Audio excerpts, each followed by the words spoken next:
Hey, what's up everybody? Welcome back to my channel. Today is Vlogmas day 4 and today I'm going to be doing a question and answer from those of you guys who asked me questions on Instagram, and I left everything open.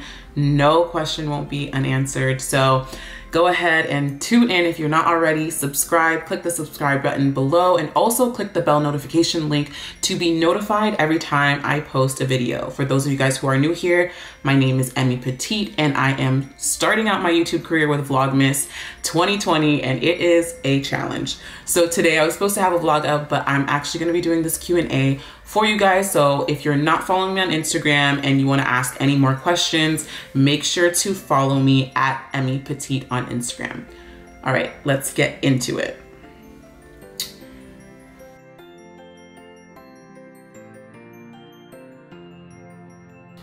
Okay, so first question is, what is the most exciting thing about what you do for work?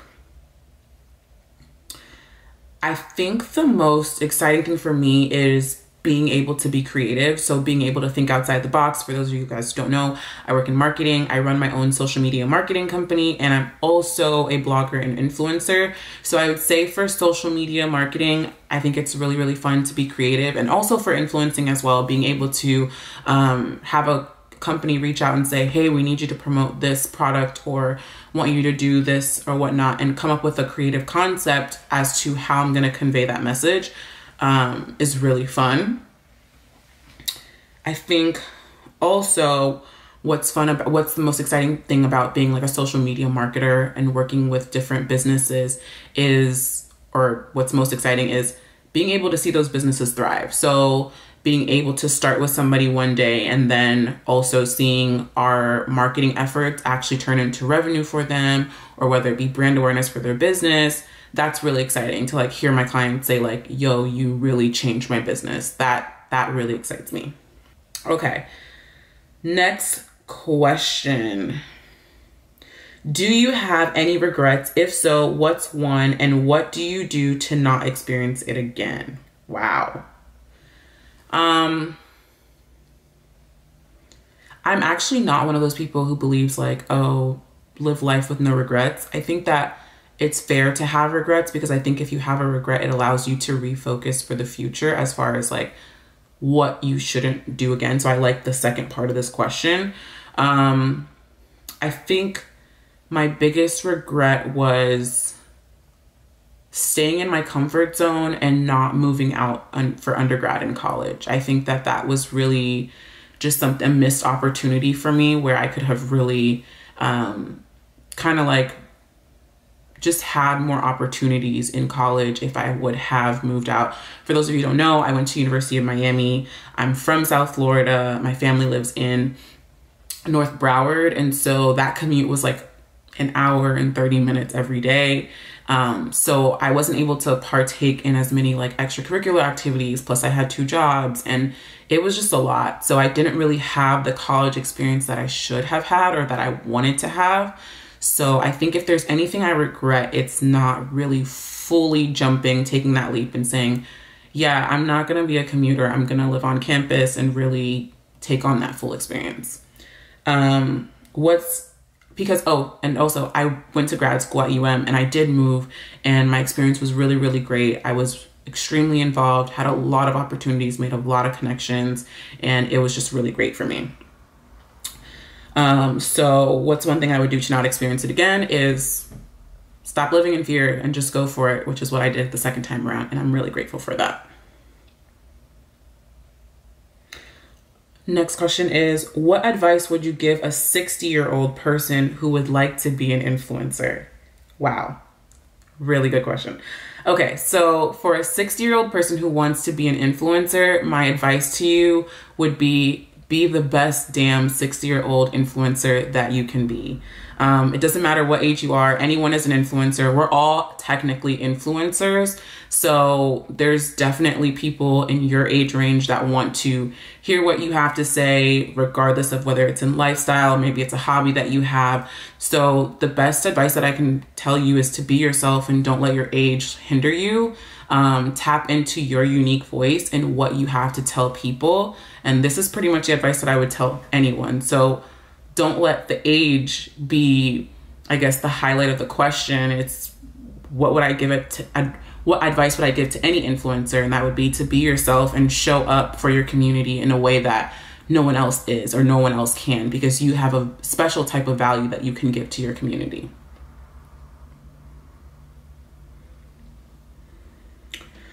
Ooh, as an influencer, what is your dream campaign? This is good. So I do have a brand bucket list of all the brands that I would love to work with. And I think my dream campaign would be with Nordstrom. I love Nordstrom. It is my favorite place to shop. I used to work there. I worked there for a really long time, and I used to always go back and work the holidays. Have all my Nordy friends and my old managers that I love, love, love. And I think it's just such a brand that I just love everything about their brand, and everything about the company. So I would love to do a campaign with Nordstrom. I think I would be like, I've made it. This is it.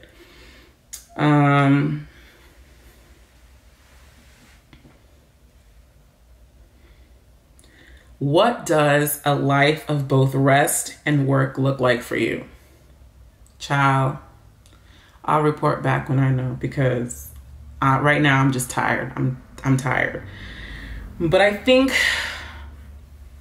I'm working on getting to a place where I'm not constantly working and where I have true rest. I think that we as a society are constantly just busy. We always have something that we're doing. We're overly stimulated. I have really just felt guilty of this so much, especially in 2020. I think 2020 was kind of telling us, hey, slow down. Like, you don't need to be going this fast.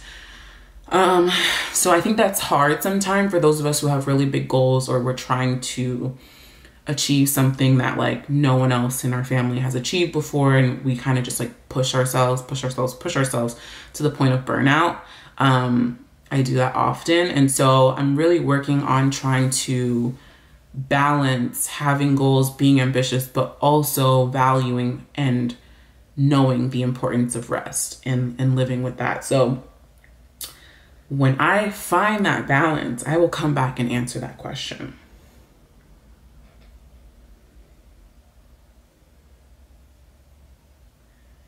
How does it feel to work for yourself? It feels really good. Honestly, it feels really good because I think I mentioned this in my first video, but I just didn't think that I would get to this point at this age.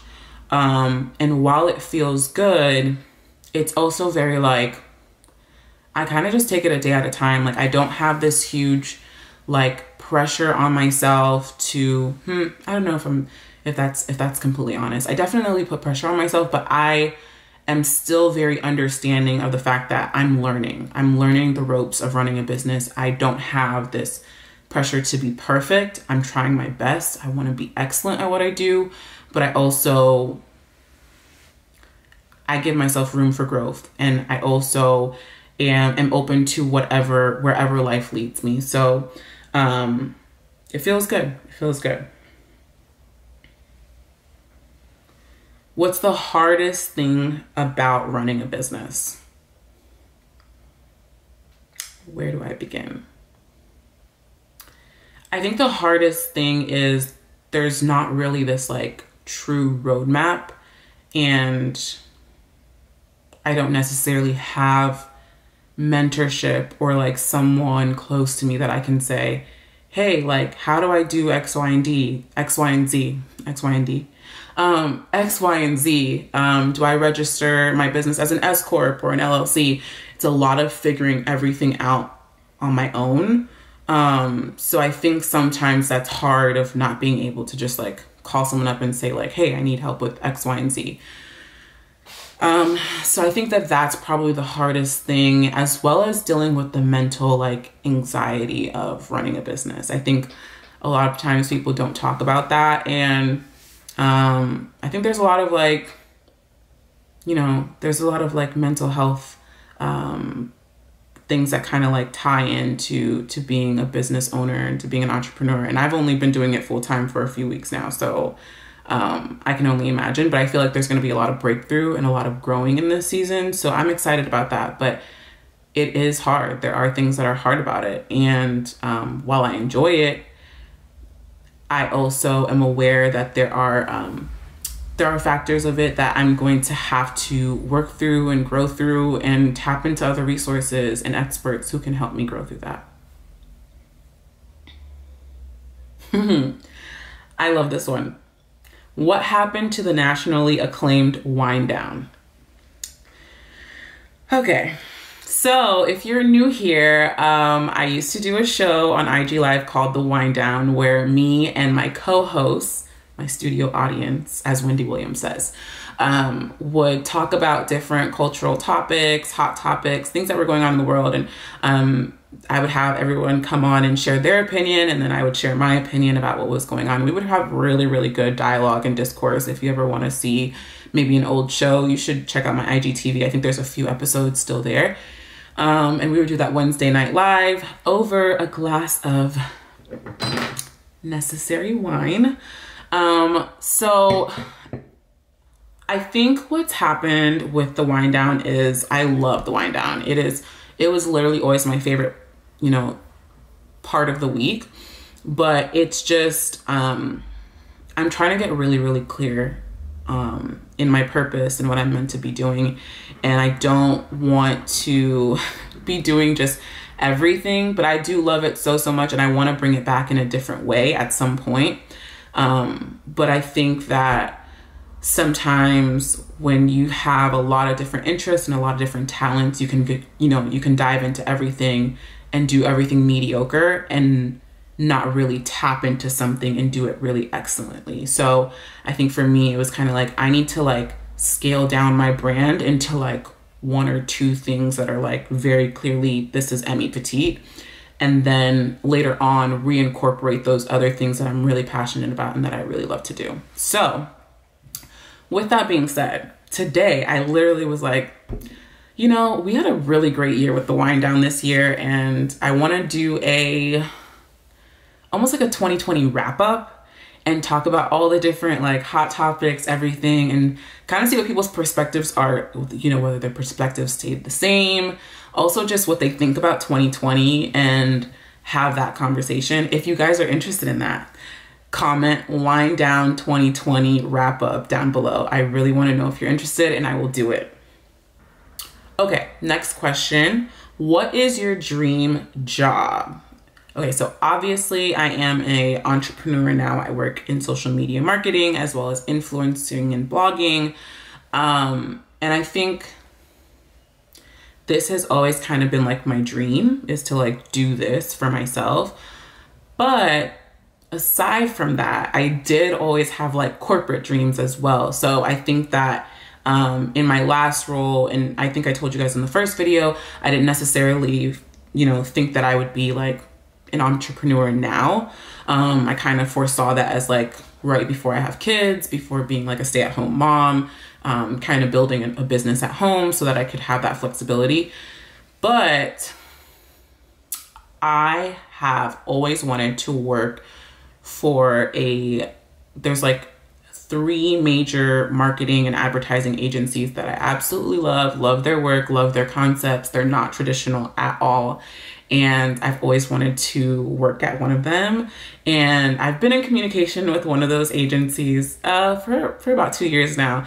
And if they were to say, hey, we want to recruit you and, have you on team, I would definitely do it. I would do it in a heartbeat. And I honestly, there was a point where I thought that was where I was going to be headed. So I wouldn't be in Florida. So that's another thing too, because I definitely I would love to have an experience outside of Florida at some point. So I think my dream job would be working for an advertising and marketing agency in New York City or Dallas. And to be honest with you guys, if that opportunity was to come up anytime soon, well, probably not like right now, but like in the next 6 months, I probably would do it. no matter how well my businesses are doing. What is it like being a pastor's kid? I think it's a blessing. All in all, I think it's a blessing. I think it's a blessing to be able to witness, you know, God's work being done through, you know, your family, or, you know, whoever in your family is actually shepherding a congregation. I think that that's like always been something that I've been very proud of. Of course, it comes with challenges. A lot of times people don't understand that struggle, and so they kind of like, there's a lot of assumptions. There's a lot of assumptions of pastoral families, but I think it's a blessing. I think it comes with its own challenges. Like I said, I don't really know how to answer that question without like more specific, like, what is it like for this? But all in all, it's a blessing, but it does come with challenges. It does come with a lot of assumptions, but more pros than cons, because to be able to be on the side of the kingdom and saving souls, I wouldn't trade that for the world.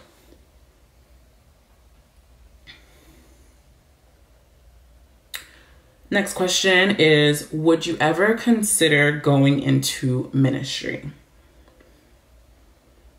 It depends on what you mean by ministry. I consider my life my ministry. I consider what I do now a ministry. I believe that my influence is primarily for God, for the kingdom of God, and for the mission of Christ. So I consider that my ministry. Now, if you're saying like, would I ever go into like full-time ministry in a church? If God called me to it, sure. It's not necessarily my preference, but I believe that we all should be ministers within our day-to-day life, whether we're in the marketplace or we're in, you know, a church organization, if that makes sense. Ooh, this one's tough. Okay. Next question is, what's your biggest struggle right now? How are you fighting through it?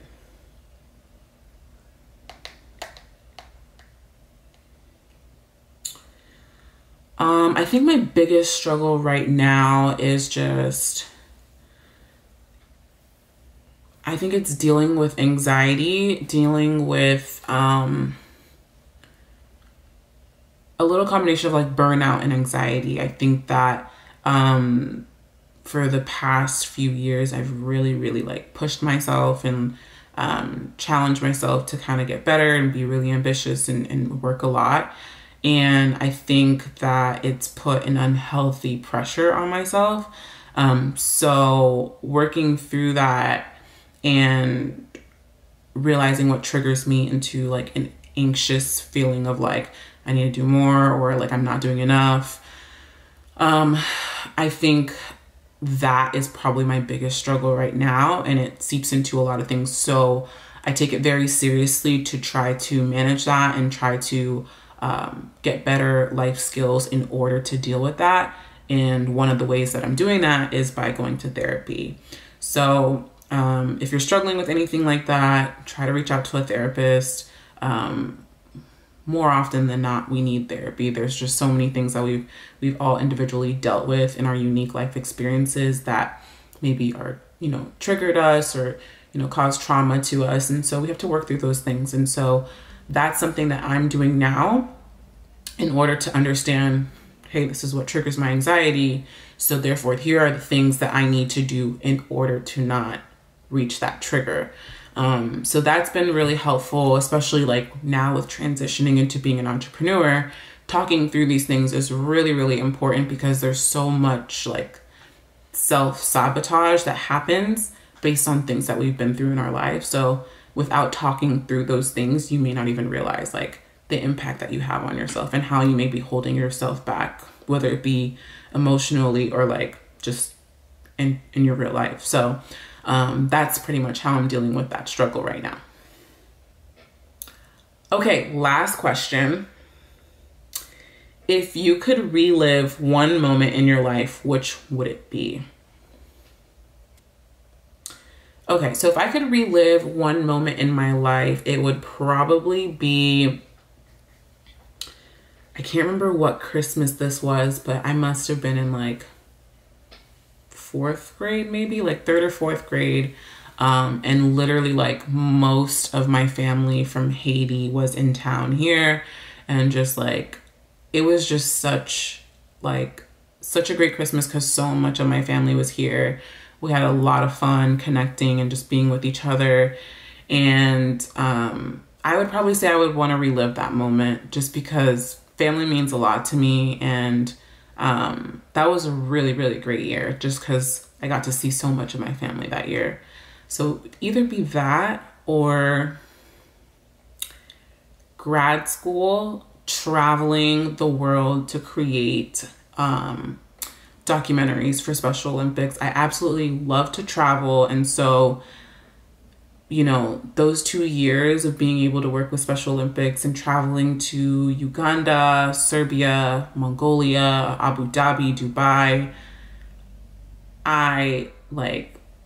if I could do that forever, like I'd be so happy. And those were really great moments, and creating that work was very, very fulfilling for me. So I think that if there was a moment that I could relive, it would be between those two.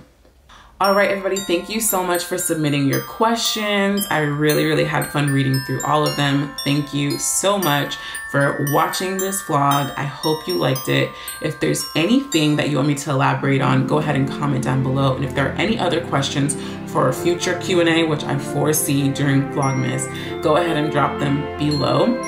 If you're not already, go ahead and click the subscribe button, like this video, and comment what, you know, maybe something that you didn't know about me from this video. All right, guys, I will see you tomorrow. Bye.